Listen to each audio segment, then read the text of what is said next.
This is Mike Mozart of Jeepers Media on YouTube, and I've got a secret. It's a deep, dark secret. I'm telling you, you're going to be one of the first to find out. You know this SOPA law they're trying to pass, Stop Online Piracy? Well, guess what? The same people that are trying to get the law passed and have put up like $100 million in lobbying costs to get this law passed so they can control the internet are the same people that distributed the file sharing software.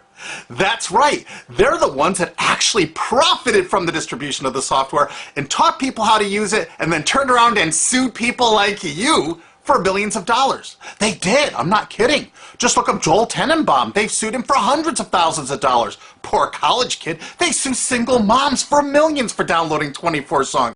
Hey, Google the name Jamie Rassett Thomas. Look at that. They sued and got $1.9 million judgment out of this single mom, and you are next with SOPA. They're going to sue you when SOPA passes. They want to make even a little bit of copyright infringement a felony online. If you do like a little karaoke song, or you have your wedding's first dance, you have a copyrighted song, they want to make you a felon and put you in jail and sue you for hundreds of thousands of dollars. They've done it before to little innocent kids. And you think, oh, I'm not in the United States, I'm fine. No, they're passing this law so they can send in the troops to arrest you and shut down websites in your country too. No kidding. Hey, if you don't believe me, look at this article. British student faces extradition to U.S. over copyright infringement. A 23-year-old British computer student faces possible extradition to the U.S. for linking to copyrighted content on his website. He didn't even post copyrighted material. The student, Richard O'Dwyer, was accused of copyright infringement after setting up a website, TV Shack, which had links to thousands of movies and TV shows, but did not host them. He just linked to them. But our government, under Obama, sent in the U.S. Department of Immigration. They're insisting that the U.K. ship him to the United States so we can put him in prison for 5 years. And what he did is not illegal in the U.K. But our government is insisting, and they may even storm England to get him, to bring him to justice here. They're going to use this to take over the internet and shut down sites like YouTube and Twitter and all your favorites so they can control it, so you have to watch their lame-ass, worthless TV shows. But you know what? I've got the secret to stopping it, and you're going to help me do it, right? Now, don't disappoint me. You've got to do your part, because once the lawmakers find out about this, I think they're going to stop that law. But if you're listening to those hearings, you know, it's all about online piracy, like downloading movies and TV shows and stuff like that. But who do you think, but come here, who do you think really caused all that piracy, huh? Was it all these kids? No. They needed the tools to do it. Who distributed those tools? Guess who? CBS Television? The CNET division of CBS had almost the exclusive distribution of things like LimeWire, Kazaa, Morpheus, BitTorrent, Azurius, Vooz. CNET, Download.com, and ZDNet are divisions of CBS Interactive, which is owned by CBS Viacom. CNET distributed these little widgets that you would click on those sites. CNET would host the software on their own servers after they've tested it for effectiveness, after their editors approved all the copy and all the pictures, after they tested it thoroughly to make sure it worked perfectly. Then they'd allow it on their site, and they'd give people this widget, because the more downloads that appear on CNET's charts. Because at one time, CNET was a very popular site, and they wanted to be on those charts, so people would say, ooh, the most popular download of the day, I want to be there. Right now you're saying, hey, a lot of other sites had that software besides CNET. Oh, yeah, they did. It was co-branded with CNET. That's right. They made deals where they would distribute their content on sites like AOL, MSNBC, ESPN, Disney'sGo.com. Hey, now it's time to wake up.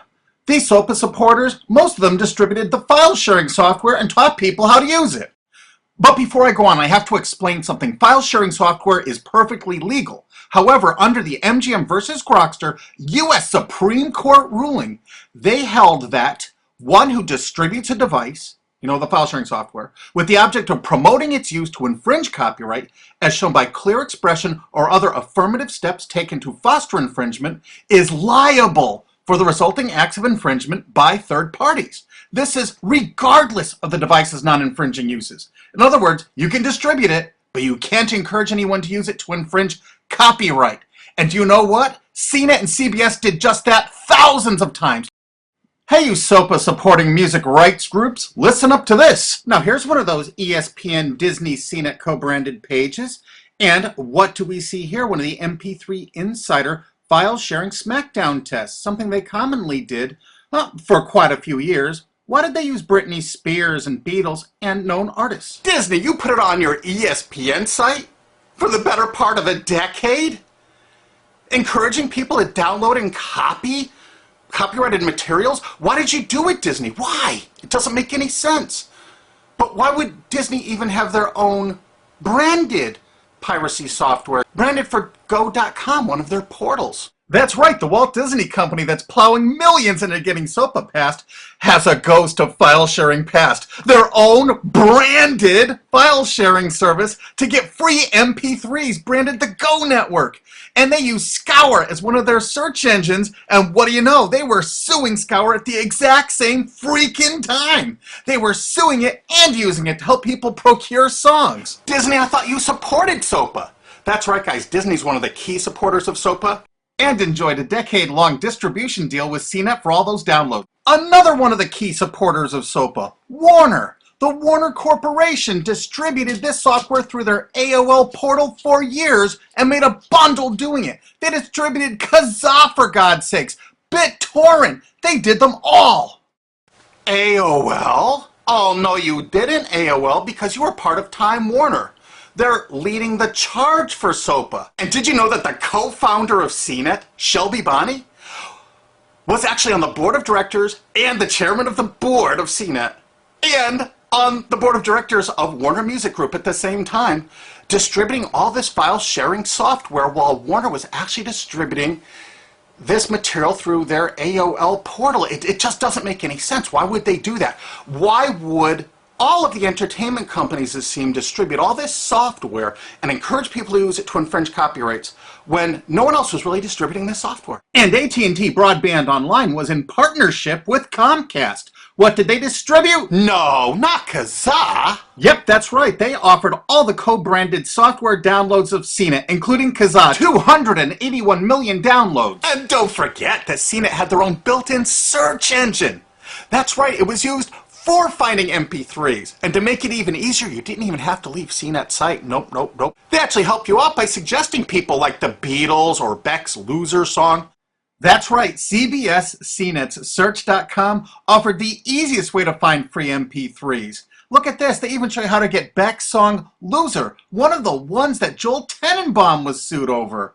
And look, they had presets for YouTube, Britney Spears, and Madonna, and returned results like this that were a simple right click away and downloaded right from CNET's own cozy little site, so you never had to leave. You can get music for Rush, Incubus, Lenny Kravitz, and more. They maintained this for years as a piracy system. And you simply just push find, and it returned embedded links that you would right-click on and download the songs directly from CNET.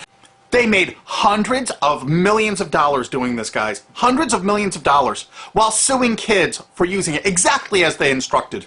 You got a lot of splaining to do, CBS. A lot of splaining. We can't wait for Discovery. NBC was a big investor in CNET. Bet you didn't know that. And Paul G. Allen from Microsoft, he was a big investor in CNET.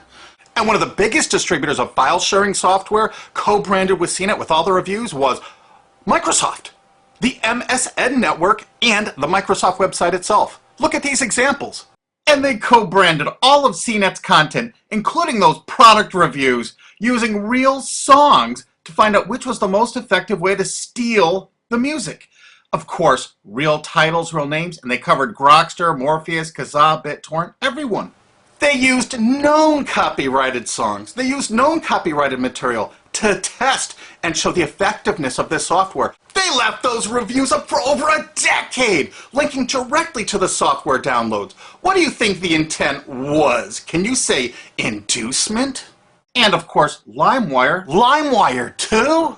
And Microsoft also distributed the content directly from Microsoft.com co-branded and made distribution deals for a profit with Kazaa. No way. Well, Microsoft themselves distributed BitTorrent right on their MSN site. They featured it, their proud investment. It's strange how the content licensing partners for BitTorrent just happen to be most of the people supporting SOPA. And they know it was used for piracy. The CNET writers admitted that it was the king of piracy online, that you could use it to procure copyrighted materials. They advertise that fact all the time in their editorial copy with hot links to go download it so you can get the material yourself. And let's not forget that CNET distributed all the DRM removal equipment. That's right, Download.com is a division of CNET. And what they did is they distributed DRM removal software for everything. Blu-ray, video games, just about everything. Now, book publishers are some of the biggest supporters of SOPA because there's a lot of piracy of ebooks going on online. Of course there is, because CNET and ZDNet distributed all the DRM removal software to strip the DRM out of those books. That's why there's so much piracy. They offered a cornucopia of DRM removal software for everything. Why would one of the big entertainment companies, CBS Viacom, that's leading the charge for SOPA, distribute this material? To create an aura of copyright infringement. So when they go in to see these lawmakers like these senators and congressmen, they're going to say, look at all the piracy. There's so much piracy going on. We know because we caused it all to happen ourselves so that we can control the internet. That's absolutely what happened, and you need to get this video through to every lawmaker in the world. I'm counting on you to do it. And you think that's not going to make a difference? If those lawmakers see this video and the evidence we have, they're going to say, whoa, these are all the people that sent lobbyists into my office this week about all this piracy. Why the hell have they been distributing this software for a decade as the exclusive distributors? The virtual exclusive distributors. Why would they do such a thing? They're doing it to control the internet, guys. And you have one chance to stop them before this all passes. And this is it. You want to be a hero, you get this to as many lawmakers in your country, attorney general's offices in your state, your senators, congressmen if you're in the United States, or the lawmakers in England, Australia, whatever country you're in. You're going to find out that CNET, ZDNet, that division of CBS, has offices in like 50 countries around the world. There's 50 different entities to sue for your country to recover damages. You have to get this video to every lawmaker in the world, even in your own country, because in your own country, I know your country's cash-strapped and they're going to come after you taxpayers like to get more money for their treasuries. Why not just sue the people that distributed the piracy software and caused all the piracy to happen? We've already been contacted by a half a dozen countries. We're giving them all the evidence we got, which is tens of thousands of pages, actually over 100,000, I think. It's hard to keep count. There's so much evidence. And all this evidence was gleaned from public sources on the internet. There's no secret hidden documents here. I just asked the lawmakers to drag these people into court, show them this evidence and say, why did you do it? How come you're here before us getting us to pass these laws when you were the ones that were the only ones that distributed the software at all and you profited from it? What did you expect was going to happen? They were going to use it to trade baby pictures? Hell no. Their own testimony in court for years in copyright infringement lawsuits said specifically the software was only used for copyright infringement. And they knew it. And they profited from it. And they intended for people to download it and use it for copyright infringement. So they could go crawling to these lawmakers and throw hundreds of millions of dollars at them to get laws to control the internet and take down sites like YouTube and Twitter and Tumblr and all your favorites. And you're not going to let that happen. Alki David, the famous billionaire, has put up millions of dollars. And he's representing artists and writers that got wronged by this. You know what? They're going to get their damages from CNET and CBS. Big time. And we want answers, and we're going to get them. So if you care about your future, you're going to distribute this video, and you're going to make sure every lawmaker sees it. And I want to hear from some of those lawmakers, because we got lots of evidence. And don't forget to rate this video so it's the #1 top-rated video of the day. We want to make sure all the lawmakers see this. Don't forget to share this with your friends, because this is your last chance. You only have a few days to stop SOPA, okay? And if the lawmakers see this, I think they're going to go, put the brakes on immediately. And favorite this, because that's another way to get to the top of the charts on YouTube. I'm not putting advertising. I'm not making any money on this. And everything I've shown in this is fair use. If they take this down, this is fair use, and we're certainly going to file against that. But you know what? They're going to try to take it down because then it'll take a week or so to get it back up so they can pass through that SOPA thing. So I want you guys to download this and re-upload it all over the internet. Change it some. Put some leaders in front of it. Shorten it. Cut it up. Whatever you have to do. Because they're going to do everything they can to take down this information because that's what they do and that's what they want SOPA for. Don't forget, CBS Viacom is the #1 supporter of SOPA and the #1 distributor of piracy software and the #1 promoter of it to use it for copyright infringing purposes. How is that not just totally screwed up?